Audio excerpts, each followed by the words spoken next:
Mga ka-crypto, heto na po ang balitang kinatatakutan ng marami. Pagkatapos ng tuluyang pag-ban kay Bybit dito sa Pilipinas, tila sumusunod na sa yapak nito ang isa pang higante. At yan po ay si OKX. Marami sa ating mga kababayan ang nag-uulat na hindi na nila ma-access ang official website ng OKX gamit ang kanilang mga internet service providers gaya po ng PLDT, Globe at saka Converge. Sa kasalukuyan, tanging ang mobile app na lamang ang gumagana para sa nakararami. Kaya ngayon ay kailangan po natin na maging handa. Posible bang tuluyan na ring mawala ang access sa app? Mawawala ba ang inyong mga pinaghirapang tokens?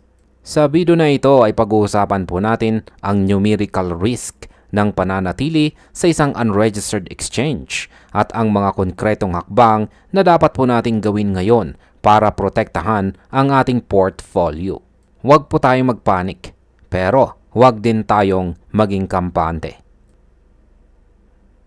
Umpisaan po natin sa kung bakit website lamang ang kasalukuyang na-block kay OKX.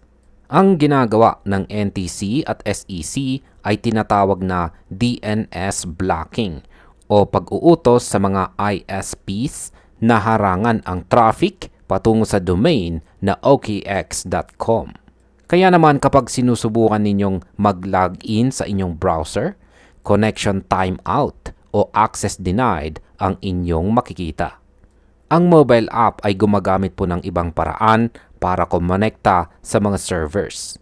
Kaya naman sa ngayon, gumagana pa ito.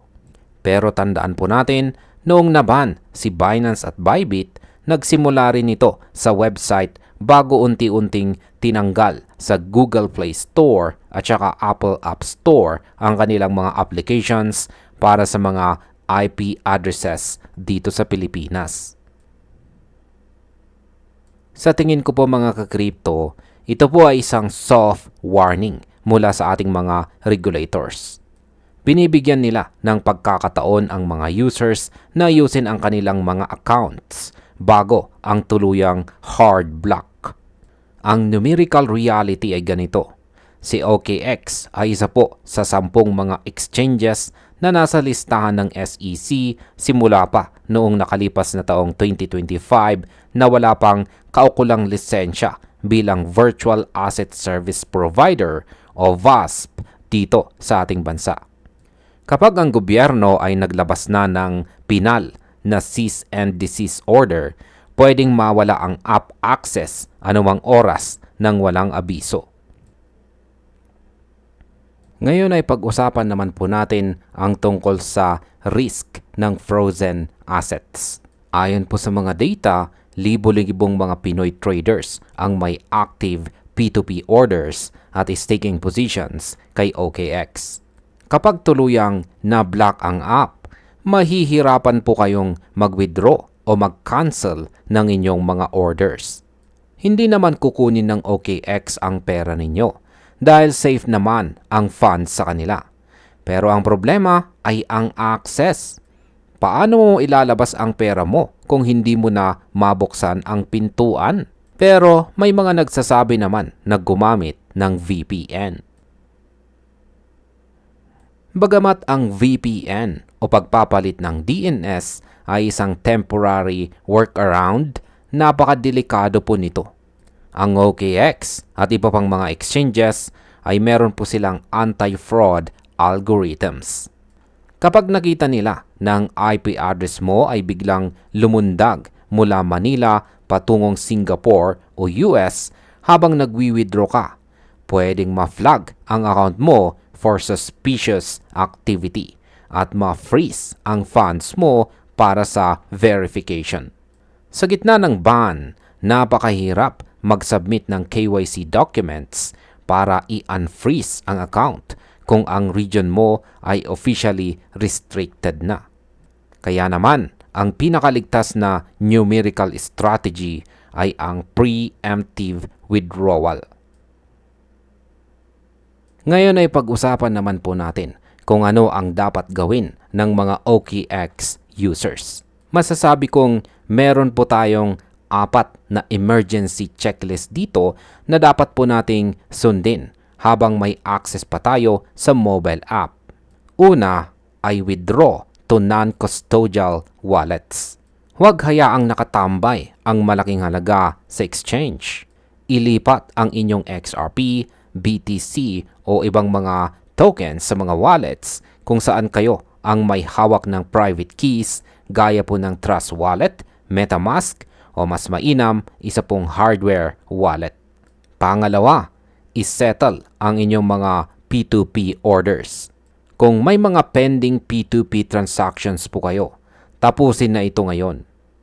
Huwag nang magbukas ng mga bagong P2P orders dahil baka magkaproblema ang inyong katransaction sa gitna ng blocking. Pangatlo ay mag-unstake at mag-liquidate. Kung mayroon kayong naka-stake na assets na may redemption period, simulan na po ang pag-unstake. Mas mabuting mawalan ng kaunting staking rewards kaysa mawalan ng access sa buong kapital. At ang pang-apat ay gumamit po ng local regulated exchanges. Para sa mga kailangang mag-cash out sa Philippine Peso, gamitin po ang mga lisensyadong platform dito sa Pilipinas gaya po ng PDAX, Coins.ph o Maya Crypto. Bagamat mas mataas po ang kanilang fees kumpara kay OKX, ang numerical value ng security at legal recourse ay mas mahalaga sa ganitong panahon. Ngayon ay pag-usapan po natin ang kinabukasan ng crypto dito sa Pilipinas. Marami po ang nagtatanong, bakit ba nila binaban ang mga paborito nating mga exchanges?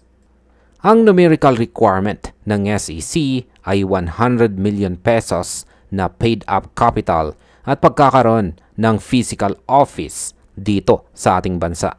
Para sa mga global giants, gaya po ng OKX, minsan ay mas pinipili nilang i-ignore ang maliliit na market gaya po ng Pilipinas kaysa sumunod sa mabigat na regulasyon.